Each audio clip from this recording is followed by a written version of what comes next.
So ito na guys, naka-auto run siya. So ginawa lang muna natin auto run para matesting lang natin yung lamp. Alright guys, so ito nandito ngayon tayo sa unboxing natin. So bumili tayo ngayon ng dalawang Homemarie.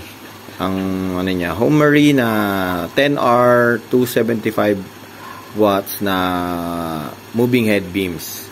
Yan. So ang worth nito is 13,400. Yan, 13,600 pala. 13,644 ang total kasama na shipping cost.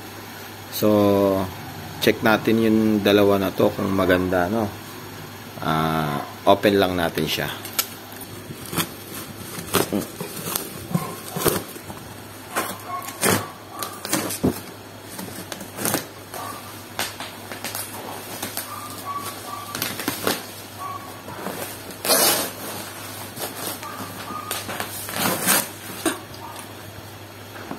Sa pagkabalot.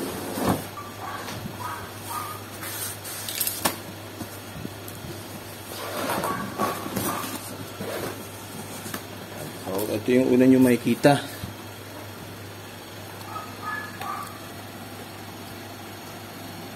Dito tayo. Ito yung una nyo makikita dito sa bukas natin. Manual. Ito yung beam natin. Manual siya.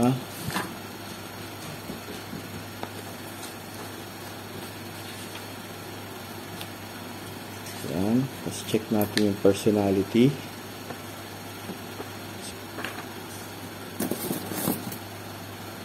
Ito ang kanyang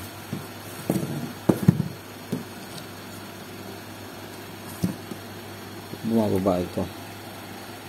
Yan. Ito ang kanyang patch cable. Ito ang kanyang power cord. Ito ang para sa hook natin sa pang-ibabaw. And then, ito ang kanyang beam. Wow! Okay. Yung beam na to. Okay.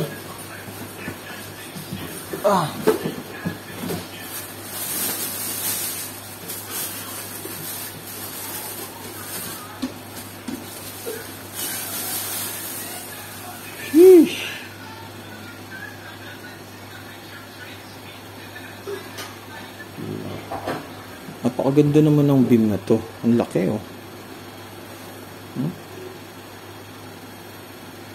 Wala lang siyang lock kapag gagawa natin ng tour case. So possible na reglo nito pag gumawa ng tour case, pataob para hindi nagagalaw ang pag bumabiyahe kasi wala siyang lock.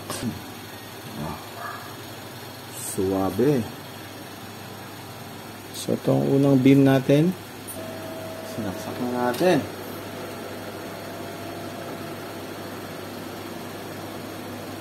So gagawin muna natin ngayon is i-auto lang muna natin siya. So ito na guys, naka-auto run siya. So ginawa lang muna natin auto run para matesting lang natin yung lamp. Nice, ganda ng lamp. Lakas. Napakalakari.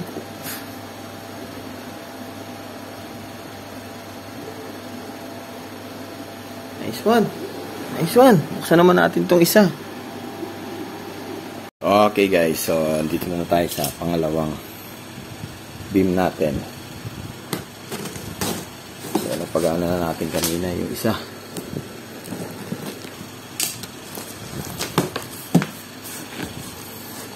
So ganun pa rin.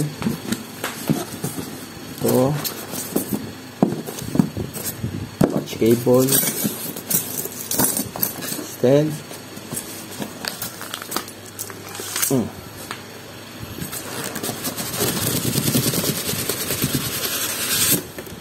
Damn.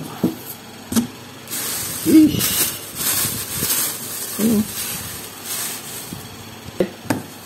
So, check natin to kung maganda. Magkaroon ulit tayo ng budget. Bili ulit tayo ng dalawa pa. Alright, maraming salamat sa mga sumusuporta sa amin at nanood hanggang dulo. Thank you and God bless.